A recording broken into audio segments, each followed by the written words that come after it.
Hey everyone, welcome back to Learn English Sentences. So today I took some useful and advanced English sentence structures related to our daily life so that you can learn essential English words and translate in an easy way. Okay? So these common daily use English structures and sentences will help you improve your communication skills. Okay? So please don't forget to subscribe my channel, and if you like this video, so please tap on the like button. Okay, so let's get going. मैं संगीत का शौकीन हूँ. राम पढ़ने का शौकीन था. मैं क्रिकेट का शौकीन हूँ. इस तरह के सेंटेंसेस बोलने के लिए हम एक फ्रेज का यूज़ करते हैं फॉन्ड ऑफ. ओके,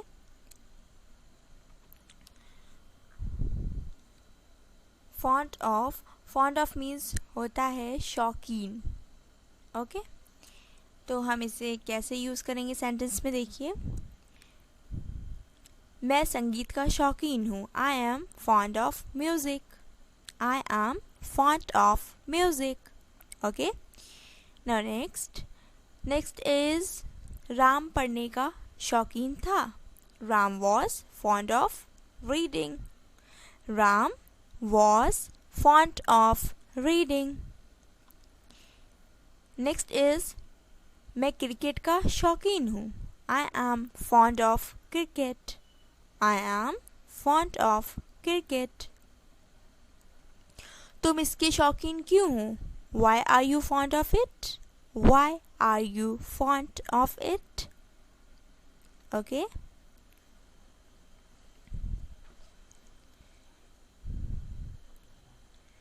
मैं ये काम करने के काबिल हूँ. राम ये काम कर सकता है. क्या तुम इस बिज़नेस को संभालने के काबिल हो? तो इस तरह के सेंटेंसेस को ट्रांसलेट करने के लिए हम एबल टू का यूज़ करते हैं. एबल टू मीन्स होता है काबिल होना, योग्य होना, समर्थ होना, कर सकना. ओके, मैं ये काम करने के काबिल हूँ. I am able to do this work. Okay, I am able to do this work. Next is Ram ये काम कर सकता है. Ram is able to do this work. Or you can say Ram can do this work. Ram can do this work. Okay. Next is क्या तुम इस business को संभालने के काबिल हो? Are you able to handle this business? Are you able to handle this business?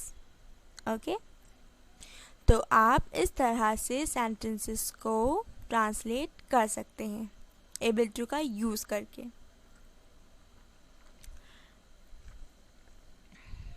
वो पढ़ता रहता है. मैं उसके घर जाता रहूँगा. लोग लड़ते रहते हैं. बच्चे खेलते रहते हैं. ठीक है, हम चलते रहे. वो सोता रहा. राहुल दौड़ता रहा. तो इस तरह के सेंटेंसेस को ट्रांसलेट करने के लिए हम कीप ऑन का यूज़ करते हैं. कीप ऑन मीन्स होता है करते रहना. ओके, वो पढ़ता रहता है. He keeps on reading. He keeps on reading. लोग लड़ते रहते हैं. People keep on fighting. People keep on fighting. मैं उसके घर जाता रहूँगा. I will keep on going his home. I will keep on going his home. बच्चे खेलते रहते हैं. Children kept on playing. Children keep on playing. Okay, children keep on playing. हम चलते रहे. We kept on walking. We kept on walking. Rahul दौड़ता रहा. Rahul kept on running. Rahul kept on running. Uncle सोचते रहते हैं, कुछ बोलते नहीं. Uncle keeps on thinking, doesn't say anything. Uncle keeps on thinking, doesn't say anything. राज 12 घंटे पढ़ता रहता है। सॉरी, राज 24 घंटे पढ़ता रहता है। Raj keeps on studying 24 hours.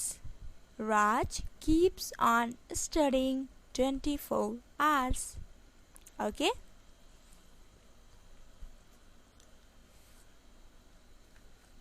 तुमसे मिलने के बाद मैं वहाँ जाऊँगा। राम के साथ खाना खाने के बाद मैंने पूछा। ये देखने के बाद मैं वहाँ जाने की हिम्मत नहीं कर सकता। ठीक है, के बाद, आफ्टर डूइंग समथिंग, क्रिया करने के बाद, किसी काम को करने के बाद, आफ्टर डूइंग समथिंग। ओके, तो आप इस तरह के सेंटेंस को ट्रांसलेट करने के लिए हैविंग का यूज़ करेंगे, हैविंग। ओके, तो क्या था फर्स्ट वन, तुमसे मिलने के बाद मैं वहाँ जाऊँगा। Having met you I will go there. Having met you I will go there. Next one, Ram के साथ खाना खाने के बाद मैंने पूछा। Having eaten the food with Ram, I asked. Having eaten the food with Ram, I asked. Okay. Third one, ये देखने के बाद मैं वहाँ जाने की हिम्मत नहीं कर सकता। Having seen this, I can't dare to go there. Having seen this, I can't dare to go there. Okay. Mummy से अनुमति लेने के बाद मैं घर से निकल गया। Having taken permission from mom, I left home. Having taken permission from mom, I left home. Okay?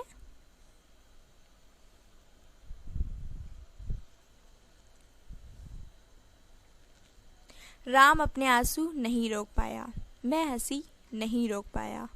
मैं अपनी भावनाओं पर काबू नहीं कर पाया। तो इस तरह के सेंटेंसेस को ट्रांसलेट करने के लिए आप होल्ड का यूज़ करेंगे। Okay, hold. होल्ड मीन्स रोक पाना, काबू कर पाना। हंसी नहीं रोक पाया। I couldn't hold laughing. I couldn't hold laughing. Ram अपने आंसू नहीं रोक पाया। Ram couldn't hold his tears. Ram couldn't hold his tears. मैं अपनी भावनाओं पर काबू नहीं कर पाया। I couldn't hold my emotions. I couldn't hold my emotions. Okay? मैं हंसी नहीं रोक पाऊंगा। I won't be able to hold laughing. I won't be able to hold laughing. Okay? Okay, now next, तुम्हारी फालतू बातों से लगता है कि तुम पागल हो। उसके बात करने के तरीके से लगता है कि वो बहुत अमीर है। उसके चलने के तरीके से लगता है कि वो कोई मॉडल है। तो इस तरह के सेंटेंसेस को ट्रांसलेट करने के लिए आप सजेस्ट का यूज़ करेंगे। सजेस्ट, सजेस्ट मीन्स लगना। ओके, सजेस्ट मीन्स लगना। तुम्हारी फालतू बातों से लगता है कि तुम पागल हो। Your nonsense suggests that you are mad. Okay? Your nonsense suggests that you are mad. उसके चलने के तरीके से लगता है कि वो कोई मॉडल है। Her way of walking suggests that she is a model. Her way of walking suggests that she is a model. Okay, उसके बात करने के तरीके से लगता है कि वो बहुत अमीर है। His way of talking suggests that he is very rich. His way of talking suggests that he is very rich. Okay, मुझे यही पेन चाहिए। राम वही लड़का है। मुझे यही किताब चाहिए।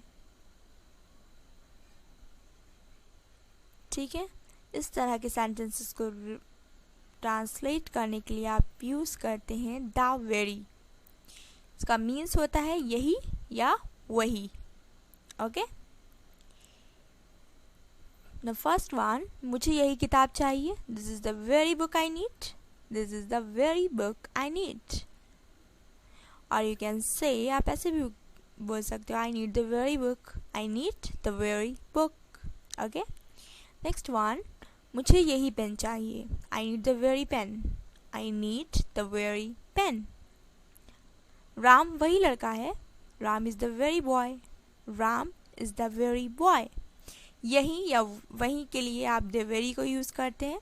ओके, तो इस टाइप के सेंटेंसेस को ट्रांसलेट करने के लिए तो आप यूज करेंगे द वेरी। ओके, क्या तुम वही लड़के हो जो उस दिन जीता था? Are you the same boy who had won that day?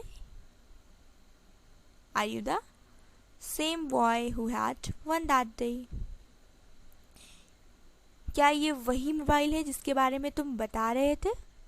Is this the very mobile which you were telling about?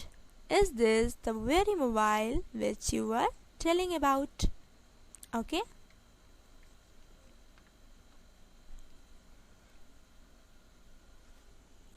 Okay, that's all for today.